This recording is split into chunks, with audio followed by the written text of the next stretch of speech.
Sir ඔව් අපි 2027 add එක කරනවා කරේ නෑ නේද? එහෙනම් මෙහෙම කරමු.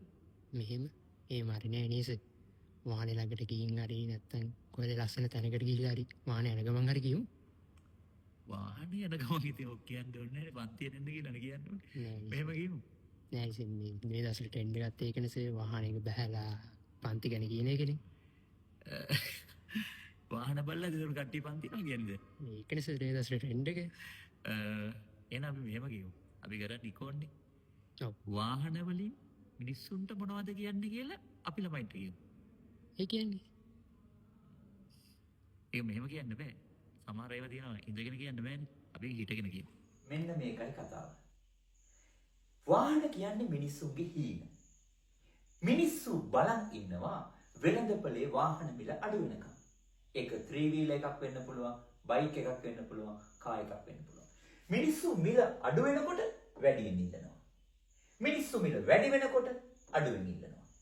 ඒ කියන්නේ මිලත් ඉල්ලුම් ප්‍රමාණයත් අතර ප්‍රතිලෝම ප්‍රතිවිරුද්ධ සම්බන්ධයක් තියෙනවා. මේවට අපි කියනවා සාමාන්‍ය භාණ්ඩ කියලා. ඒත් දැන් ඔයා මගෙන් අහපු ඔය කියන වාහන ඊට වඩා වෙනස්. මේ කතාව පටන් ගන්න ඇමරිකාවේ. ඇමරිකාවේ වෙබ්ලන් කියන සමාජාර්ථික විද්‍යාඥයා විසින් යම් කාලයක හඳුන ගන්නවා මිනිස්සු මේ සමාජ පරතරය පෙන්වන්න සමහර භාණ්ඩ පාවිච්චි කරනවා කියලා. මොකද මේ සමාජ පරතරය කියන්නේ? මිනිස්සුන්ට ඕනේ වෙනවා තමන් සමාජ තත්ත්වයෙන් ටිකක් ඉහළින් ඉන්නවා කියලා පෙන්වන්න. leisure class wasteful spending habits කියලා කියන්න පුළුවන් වෙනවා. ඒ කියන්නේ එයාලගේ ධනය වැඩි වෙනකොට එයාලට හිතනවා ටිකක් මිල වැඩි භාණ්ඩ අරගෙන තමන්ගේ සමාජ තත්ත්වය චුට්ටක් උඩින් කියලා පෙන්වන්න. එහෙම තමයි සමාජීය විද්‍යාවන් වල ස්වරූප එහෙම තමයි.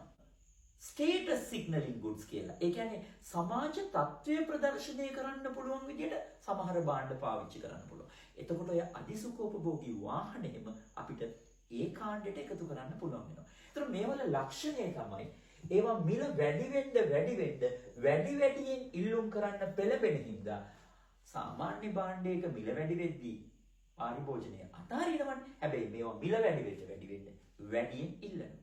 සමාජ තත්ත්වයට අමතරව ඇත්තටම තමන්ගේ සක්සස් එක පෙන්වන්න, තමන්ගේ වෙල්ත් එක, ධනය පෙන්වන්න.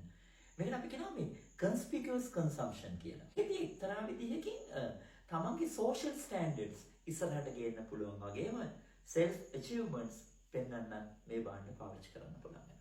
එහෙනම් ඔයාට දැන් අදහසක් ඇති. සාමාන්‍යයෙන් අපිට හම්බ වෙන වාහන වලට වඩා ඇයි මේ වාහන වෙනස් වෙන්නේ? ඇයි ඒ වාහනත් එක්ක සමාජගත වෙන්න සමාජයේ ඉහළ ස්තරයන්හි රැඳී ඉන්න අය උත්සාහ ගන්න කියලා.